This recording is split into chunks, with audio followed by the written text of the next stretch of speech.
And Paramount, this is exactly why I'm canceling my subscription. I only got it for RuPaul's Drag Race All Stars, but now I'll just go stream it somewhere where you don't get paid.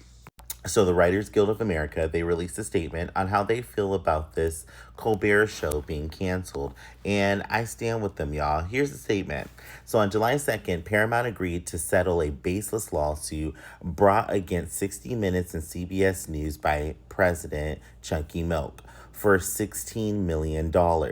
On July 15th, during a regular show of The Late Show with Stephen Colbert, Colbert went on air and called the settlement a big fat bribe in exchange for a favorable decision on the proposed merger between Paramount and Skydance, a charge currently under investigation in California.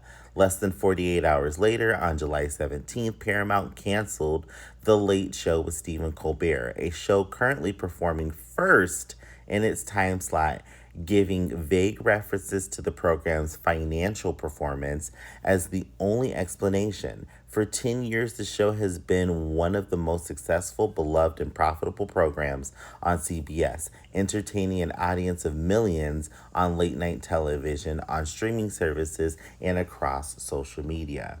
Now, if you didn't hear, Paramount's excuse was, oh, the show wasn't making money. That is impossible just given the reach that this show has.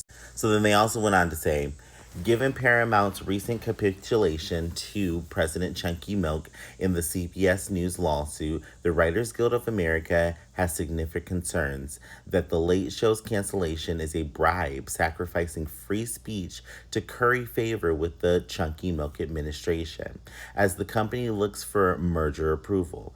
Cancellations are a part of business, but a corporation terminating a show in bad faith due to explicit or implicit political pressure is dangerous and unacceptable in a democratic society. Paramount's decision comes against a backdrop of relentless attacks on a free press by President Chunky Milk.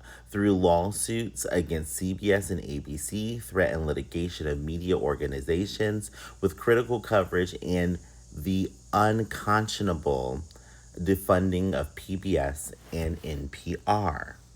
Now, this is what I was talking about last night when it comes to that Wall Street Journal article and everybody starting to give up their right to free speech easily because this individual doesn't like it.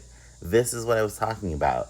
And I'm happy the Writers Guild of America is calling it out. So, news organizations, television organizations, you have the right to do this, to call out what is happening because they're trying to control the media. If they control the media, then they control the narrative. And once they control the entire narrative, truth is even harder to get out there.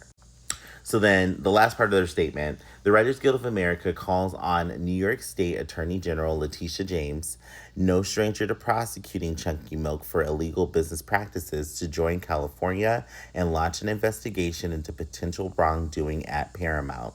We call on our elected leaders to hold those reasonable to account, to demand answers about why this beloved program was canceled, and to assure the public that Colbert and his writers were not censored due to their views or the whims of the president. In the meantime, the Writers Guild of America will support our members at The Late Show with Stephen Colbert and across the late night industry as they speak truth to power, and we will explore all potential legal and political avenues to fight for our members in the aftermath of this decision. And this is why I stand with the Writers Guild of America, because this is what you do. Don't just back down. Don't just be afraid. Release a statement and put that hoe on his toes.